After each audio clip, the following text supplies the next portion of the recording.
There we go. First, I'd like to thank, on behalf of the Alabama River Diversity Network, I'd like to express our gratitude, there we go, to the Cahaba River Societies, Dr. Anthony Overton, Dr. Kenya Goodson, the members of the Cahaba River Society Board of Directors, old and new, Latanya Scott, Katie Shaddix, Beth Stewart, and the entire Cahaba River Society team who made this tonight's meeting and so many other wonderful programs possible.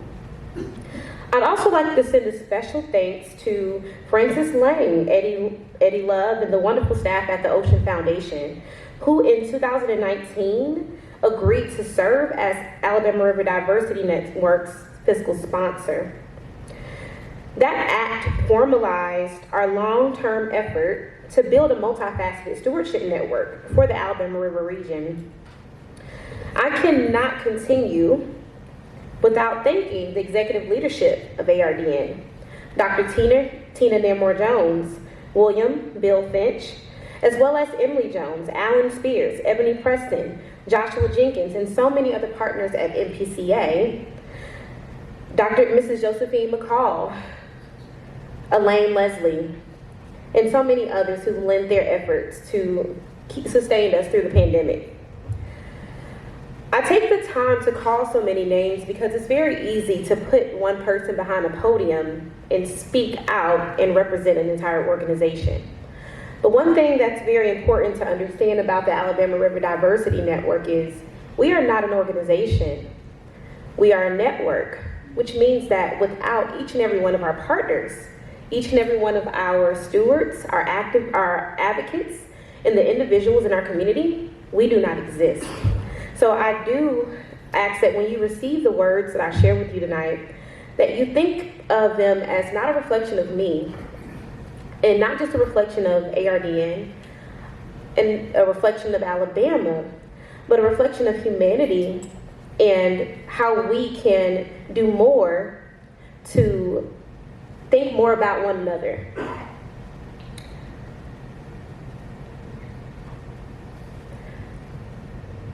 Diversity through the eyes of diversity. When I first heard that term, it seemed like, if I can speak candidly, it seemed like it just really didn't make any sense to me. What do you mean diversity through the eyes of diversity? But then I thought about it, and then I sat down with many of our partners. I took the opportunity to sit down with every one of our 26 partners. And as I listened to them speak on what was important to them, their missions, their visions for better communities, I realized that there was a diversity of thought among us that was very intersectional, and that we were surrounded by professionals and individuals who had been doing very amazing work, but in individual capacities, in silos, all making an impact, but not a collective one.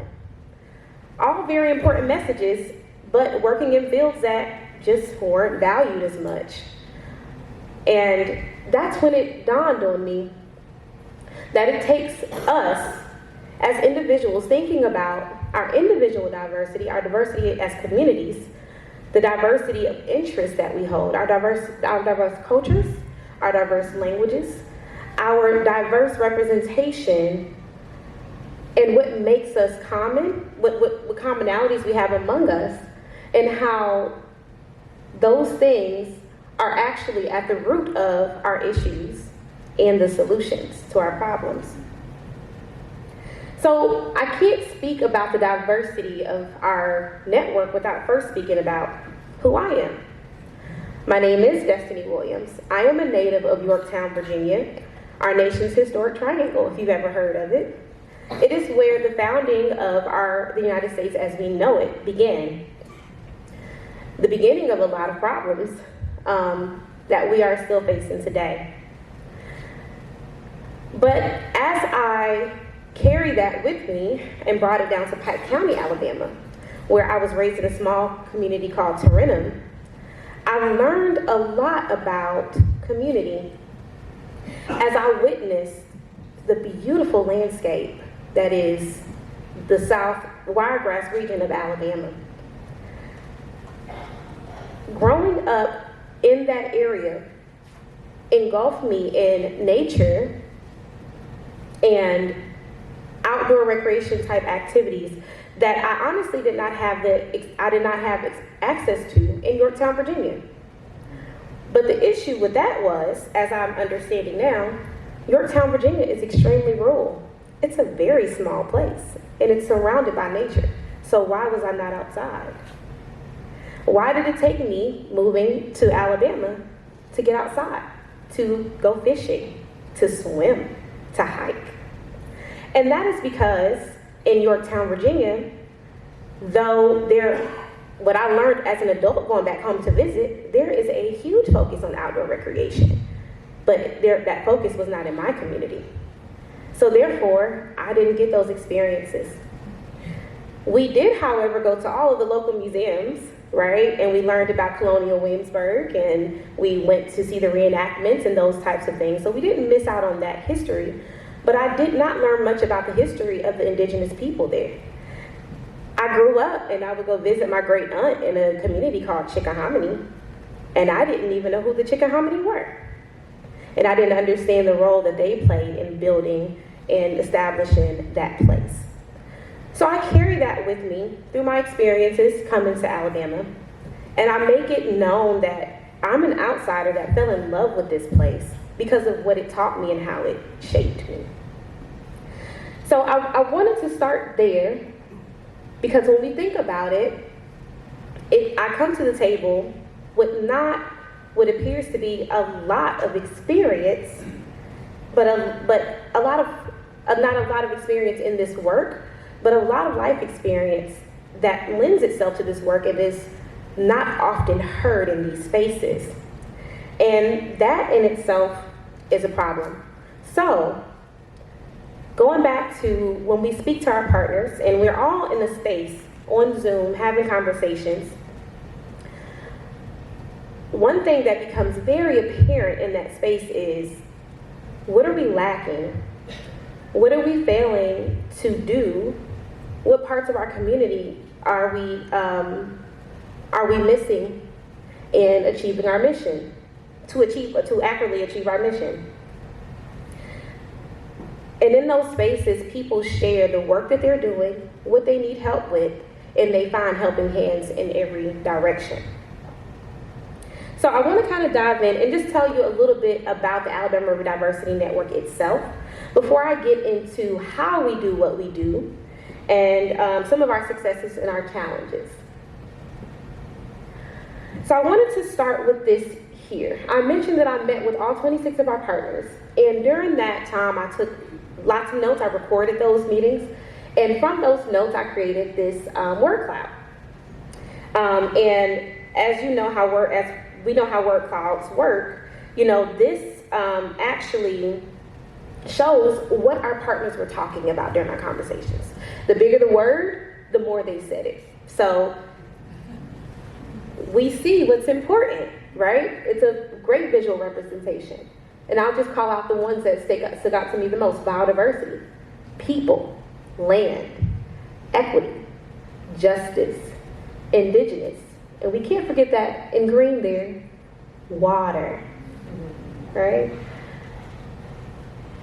When you look at this word cloud and you think, we have these conversations on a regular basis, but when you're talking to a person in the community and they say these things, but not in context of the work, not in context of, the profession that we're all in, but in context of their life, it puts into perspective what is really important to the people of Alabama. So we actually took this word cloud, the executive committee, we looked at it, we dissected it, we took the big words and really talked and really had dialogue around each one of them. And they became the founding principles of our priorities as an organization.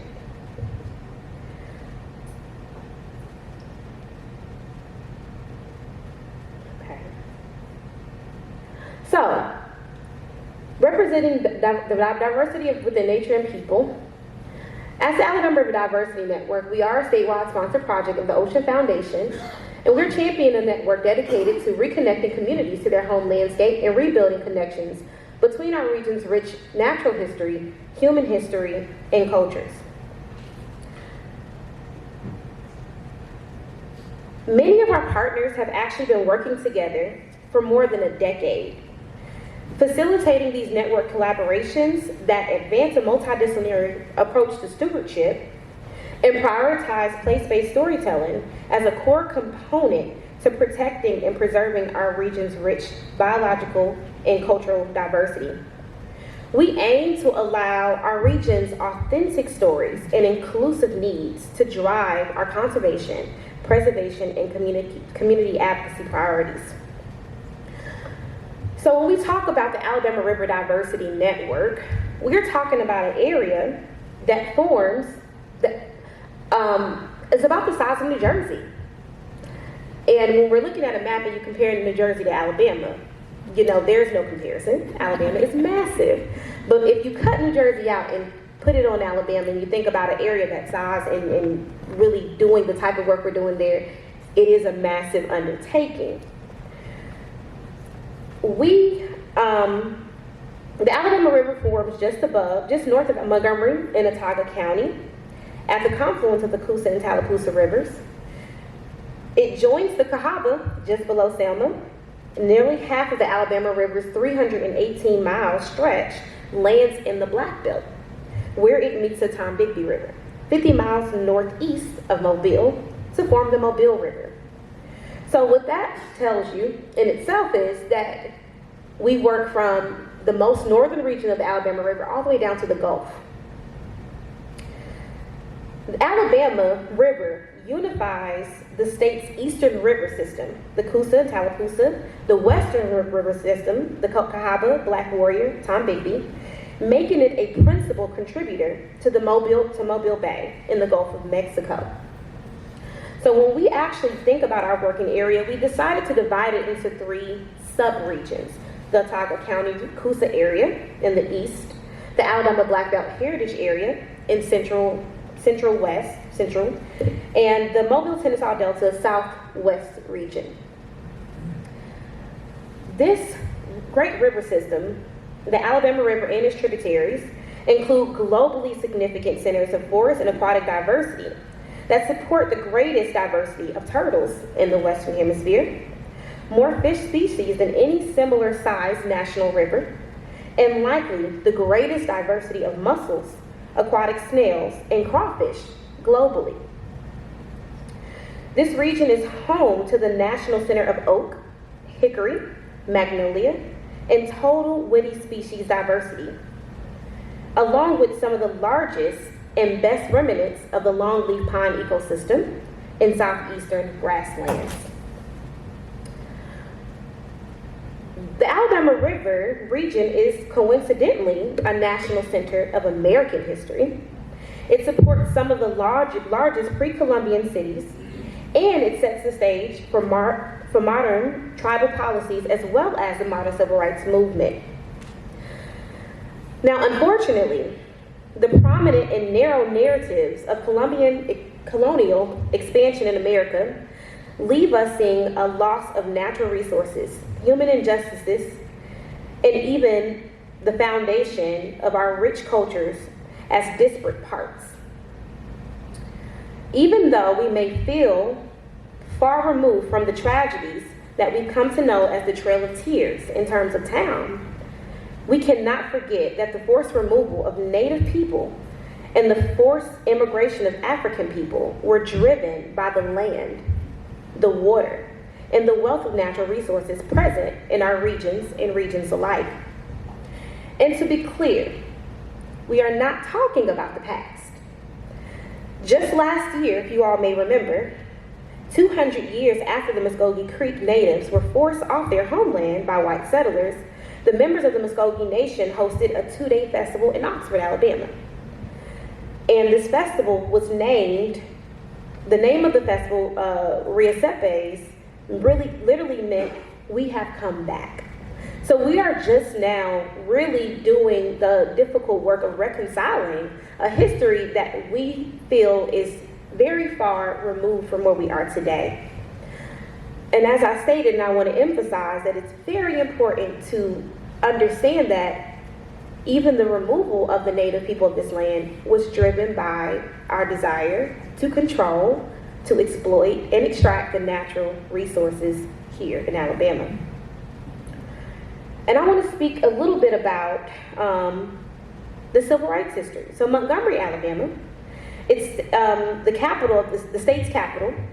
It's situated right outside, right inside of the largest, Montgomery, Alabama is the state's capital. It's actually the largest city in the Alabama Black Belt, which we'll talk more about the Alabama Black Belt in itself.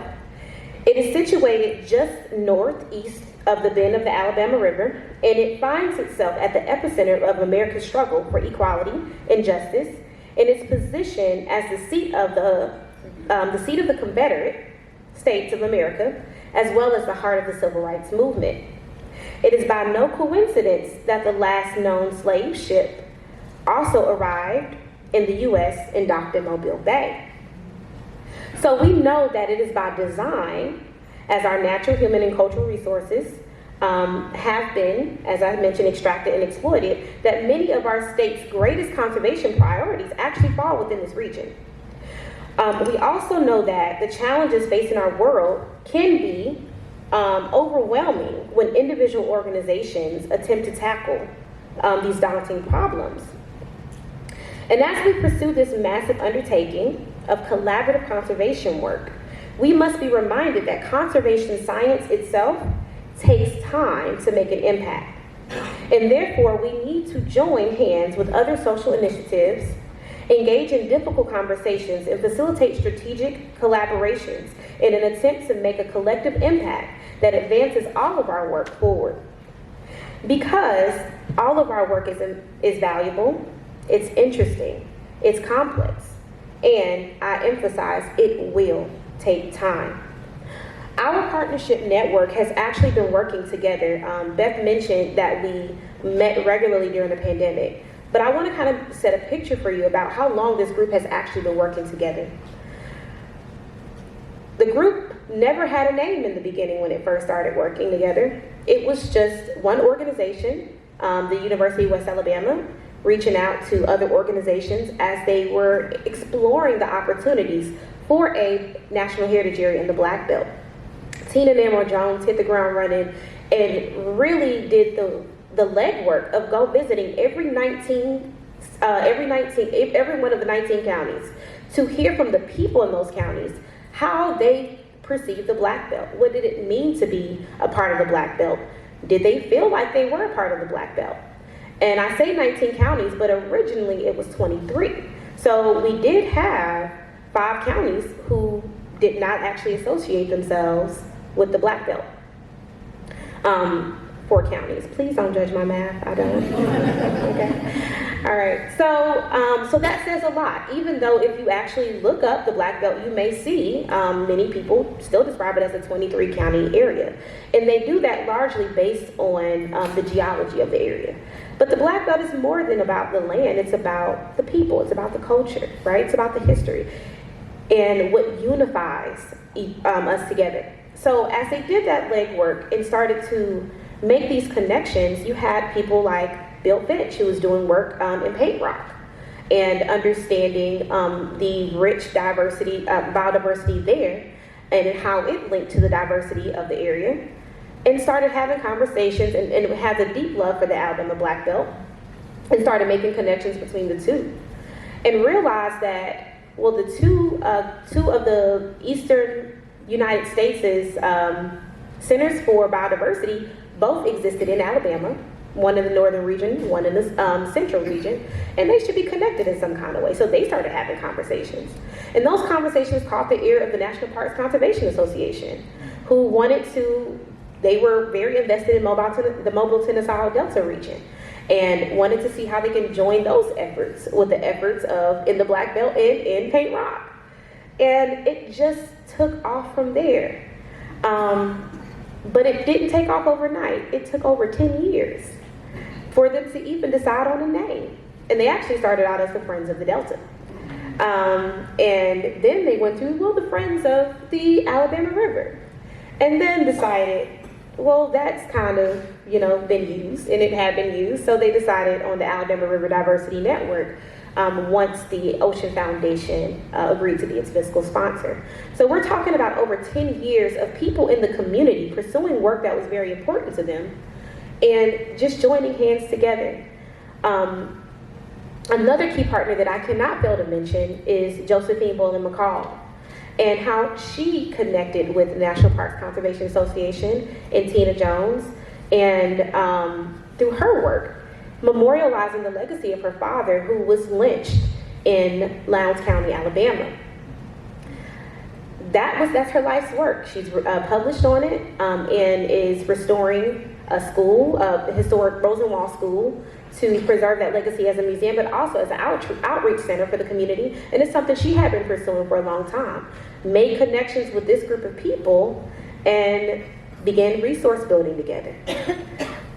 The list goes on and on, from partners from individual people in the community to organizations that are well established, to the point of where we connected with the Cahaba River Society and asked them to just come and just join our meeting. It's not a very formal meeting. It's really just, we'll let you know what we're working on, and then we want to hear what you're working on. And eventually that grew from a connection between two organizations to a network of almost 30 organizations, all working together in Central Alabama. Let's see. And we kind of already talked about this, but I did want to say that as we understand the inextricable relationship between people and land, we have to understand that the land is the hub, the primary point of connection of our collaborative across all disciplines. We are building partnership between conservation scientists with outdoor recreationalists, historians, preservationists, community leaders, government agencies, and other institutions. We are in constant conversation about the importance of unifying stewardship priorities across these disciplines in a landscape like ours, with such a rich history and culture that directly ties to our natural resources. So while doing so, we understand how important it is to put in perspective one aspect of our work that can be often overlooked, which is that our work is in a very rural area. One thing that we realize, and a lot of our partners realize in pursuing funding to pursue projects that would help advance our communities forward, is that a lot of these funders don't understand what it means to be rural. Some will define a rural community as, having 50,000 people. And we're trying to figure out where they live. Because that is not what Livingston, Alabama looks like. That's not what York looks like. Montgomery maybe, but as I mentioned, Montgomery is the largest city in the Black Belt. So to put it in perspective, I mentioned the 19 county Black Belt region. Well, the Alabama River region is actually 23 counties. And Montgomery being the largest city that has nearly 370,000 citizens, which is over 2/3 of the population of the 19 county Black Belt region. So the funding, Montgomery would qualify in a lot of these grants as a rural community. Thankfully, due to the partnerships that we've built, and I am based in Montgomery, I'm able to be in those spaces and advocate for our partners and build partnerships with those organizations who receive grants and funding opportunities, so that they partner with, with the Marions, and they partner with the Selmas, and they partner with Wilcox County communities, so that money does reach the people who it was intended to reach. So the heart of the challenges that we face in Alabama's rural communities really lie with the people of Alabama themselves. It comes as no surprise that the people of Alabama are just as complex as the land. But however, at some point, Alabama became largely associated with monotony and backwards thinking. And, based on the dominant voices of our state, that can feel true. But anyone who works in our communities like we do, we know that Alabama has far more to offer than what mainstream media likes to show. And we like to get mad, right? We like to get on, go live on Facebook and yell at them, right? But the reality of it is, it's not the responsibility of outsiders to tell us who we are. It is our responsibility to tell the world and show the world who we are. It is our responsibility to curate our stories. It is our responsibility to create opportunities so that people can experience and our natural resources. But more importantly than all of this, it is even more important that it is our responsibility to not assume that we know who we are.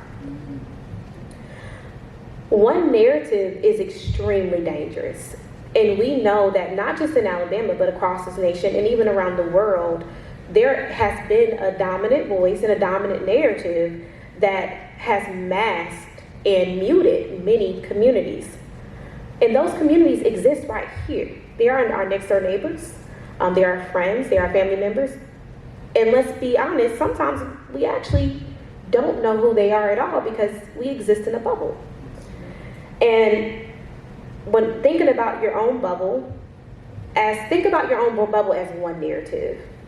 It is your story. It is how you feel. It is how you think, and that is all that exists. But the reality of that is that we must understand that our one narrative dominating over others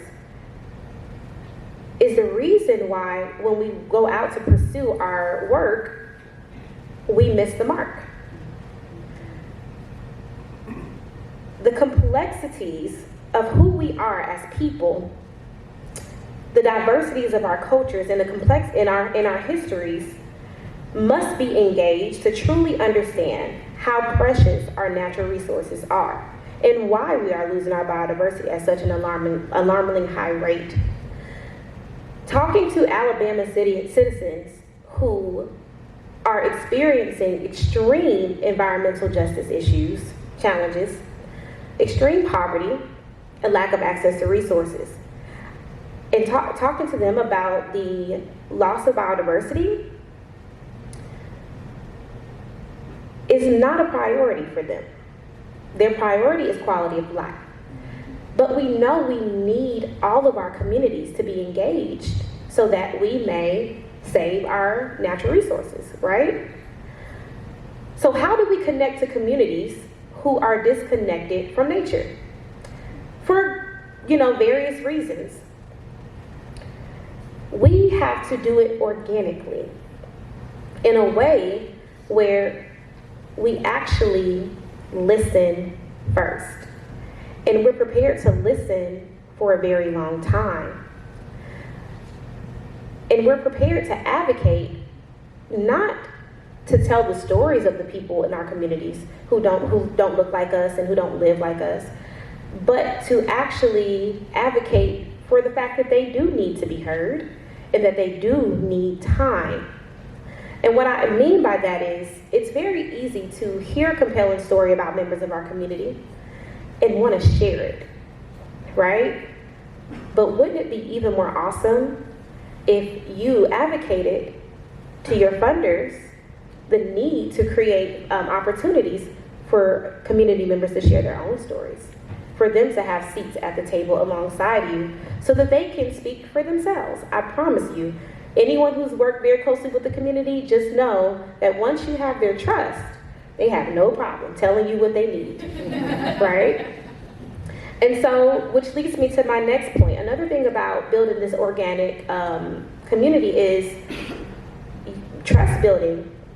And trust building starts with consistency. And we all know in the nonprofit world, it is very difficult to be consistent. Things change all the time. You have someone today that's a part of a project, and then you can't afford them a year from now, right? And that person was deeply embedded in the community. And now you don't know how you're going to reconnect with the community again now with their presence, with their absence. But I do want to encourage you all that consistency is not just about the person, the individual. How do your organizations consistently show up in those communities beyond one person? That is extremely important, because if you are consistent and you show consistency, that's going to show the community that you are dependable. And if you are dependable, then they begin to trust you, and they begin to feel that maybe you can help change things where they are, and maybe they can help